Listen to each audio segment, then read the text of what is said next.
Hi, I'm Kieran Trask, property market analyst from Suburb.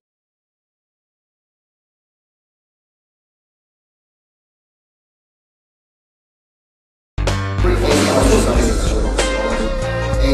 basically I tried to find out which suburbs are which suburbs are experiencing the strongest growth rates, and how do I find that out?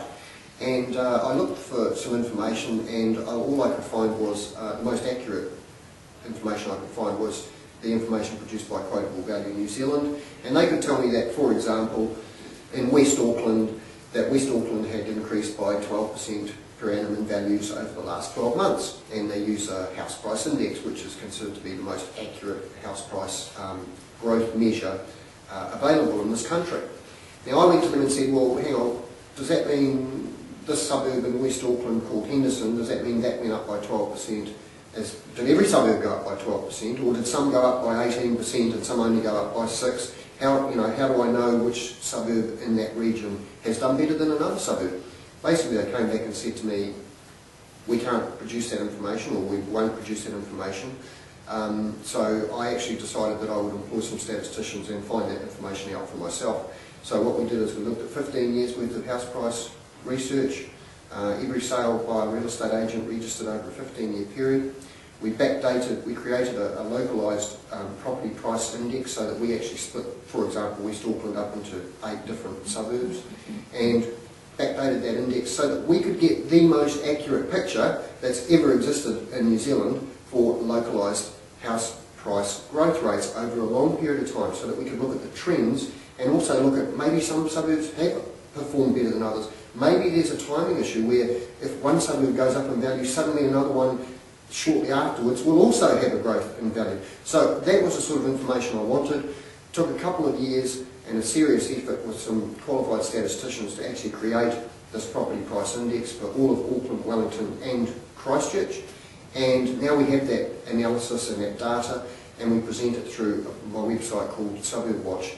And what that information gives us is it gives us an insight into what's happened historically, but also we can use that information to look a little bit into the future and make some sort of indication of whether it's a good time to be buying in this suburb right now, or in fact whether it's a time to sell in this suburb. And it's based on proven analysis methods. And when I say proven methods, these methods have been used for decades by the likes of share traders to measure trends, to pick the optimum times to buy and sell shares.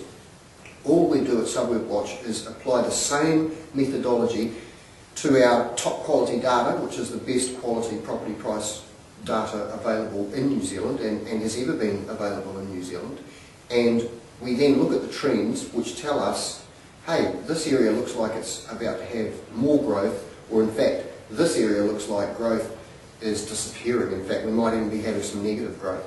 And on that basis, Suburb Watch creates some recommendations which basically says, yes, it's a good time to buy in this suburb, yes, it's a good time to sell in this suburb, and here's why. Here's the data, here's the history of what's happened to values in this area, and here's the trends, and here's why we believe that it's not a good time to be buying in this area, or it is a good time to be buying in another area. So that's what Suburb Watch is. It's a web-based system that basically gives qualified recommendations on the timing of whether to buy and sell properties in all the suburbs of Auckland, Wellington and Christchurch. The neat thing about trends, just to finish up, property price trends are very slow moving, unlike shares, for example, which, you know, one day they could be worth $1 and tomorrow you wake up and they're worth 18 cents. Well, with property, you generally don't see values dropping by $100,000 overnight.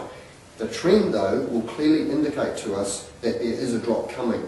So we actually get some advance warning because it's a very slow moving asset value, unlike the daily traded assets, for example, shares and commodities.